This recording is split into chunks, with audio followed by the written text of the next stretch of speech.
make sure you watch that video that I did on the similar problem. But I would also recommend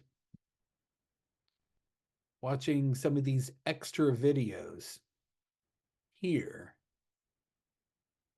Like here, he does one. Here's another one that's similar. This one's probably even better.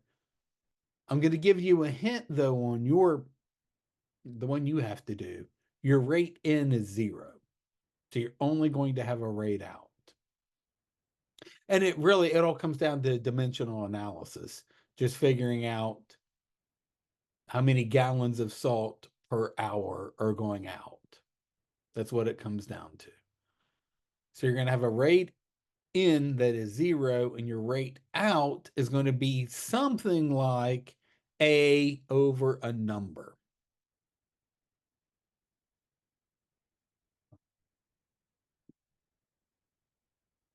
So you're going to write that here. You're going to, it's going to take a few steps. So you're going to get some DE that looks something like this, negative A over, and I'm just going to make up the wrong number here, 20. That's not the right answer. I just want to show you what you're going to do next. So like that's your job, is to figure out what's going to go here. It's not 20. Part B then says, so that's your DE, that's your goal here in part A. Part B says, how much did we start with? What's A of 0? Remember, A here is how much salt there is in the tank at time T. Well, at time 0, we have 50 pounds. So like I gave you the answer there. A of 0 equals 50 pounds of salt. A is not how much water, it's how much actual salt in pounds, I guess, we have. Yeah. So our rate of change here will be pounds per minute. That's what we're looking for here. Is it per minute? I think it's per minute. Yeah. So we're going to have to do some converting so that this fraction here is in pounds per minute. Okay, now that we've got here, by the time you guys turn in this assignment, so this assignment isn't even due until here. Now, by that time, you've watched separation of variables.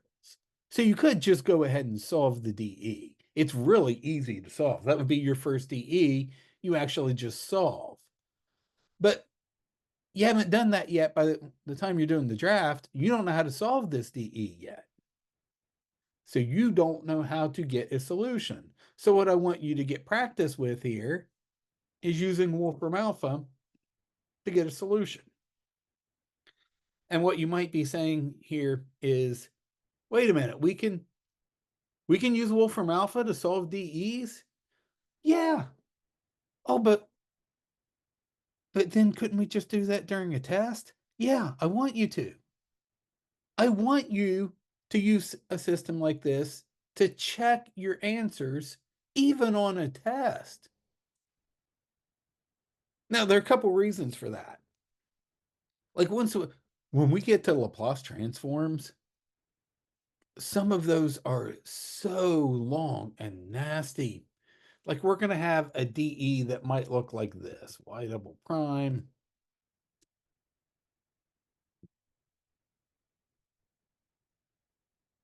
Y equals 3 cosine of 2t plus 4. I'm just making something up here. 4 t squared plus 5 e to the 2t.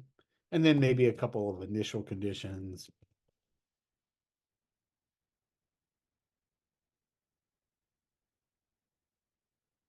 I mean, I have a point here. Okay, so I made up some nasty looking DE there. Like, look how ugly that solution is. So you're going to be solving stuff that looks just like this. You're going to be either using undetermined coefficients or Laplace transform, depends on where we are in the semester, to get a solution. And there's so many places you can make a silly mistake. I'm checking, do you know how to do the calculus, right? So like imagine you go through all this work. It takes you 2 pages, maybe 3 pages to solve this DE, and you made a silly mistake, an arithmetic mistake in the second step. And now everything after that is wrong. And there are only 5 questions on the test, and now you're going to lose 20 points. Like you're going to lose 2 letter grades over a silly mistake. Like that doesn't seem right, right? So I want you, even after you've solved it, you've done everything by hand, to come here and check your answer so that you can compare and go, oh, well, yeah, that's what I got. Now you might have to do a little bit of work because Wolfram Alpha likes to write answers in like some kind of reduced or factored form. Like the answers might always look weird here, but you should be able to, you should have the skills to compare your answer with this and go, oh yeah, I got it right. Or I must have goofed. Let me go back and find my mistake. That's my goal. Now, why am I encouraging that? Because there's literally no way I could stop you from doing that. Right? There's no way I could even check if you checked your answer. So, like, instead of saying you're not allowed to do that and not being able to enforce it, I go the other way. I'm going to encourage it. In fact, I'm going to kind of require it. I want you to check your answers. What I don't want you to do, what is not allowed, is to just copy this down and don't show any work. Obviously, I'm not giving you credit for that. I'm grading your work. What you're also not allowed to do is this. Hit that little step-by-step button, paying for the pro version of this and copying somebody else's work. That's cheating. Checking your answer, almost required. Copying somebody else's work, F in the course. And like, I kind of want to say there's a subtle difference there, but there's really not. Like, those are completely different things, right? It's okay to check your answer. Don't copy the work from anywhere, from Chegg, from here, anything like that. And this is true all semester long. Obviously, on the midterm or final, you won't be able to do that, but you wouldn't have a problem this nasty on the midterm or final because that would just be too hard for me to grade. Like you'll have some hard questions on those, don't get me wrong, but they wouldn't be this bad. Okay, now why am I bringing that up now? Because that's how I want you to solve this DE. So we've written down a DE with an initial condition.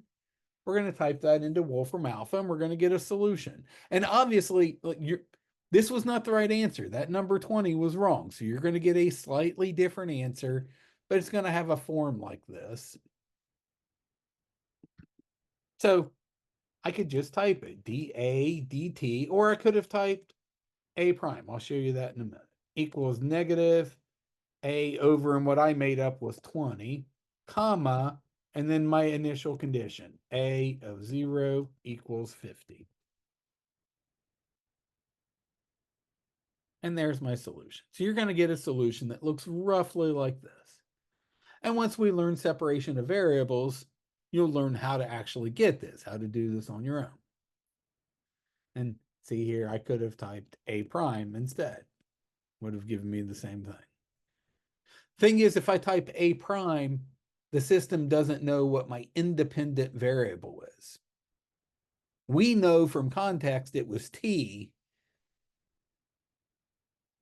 Wolfram Alpha here is assuming it was x. That's why I like being explicit and using Leibniz notation. Keep typing that wrong. dA dt.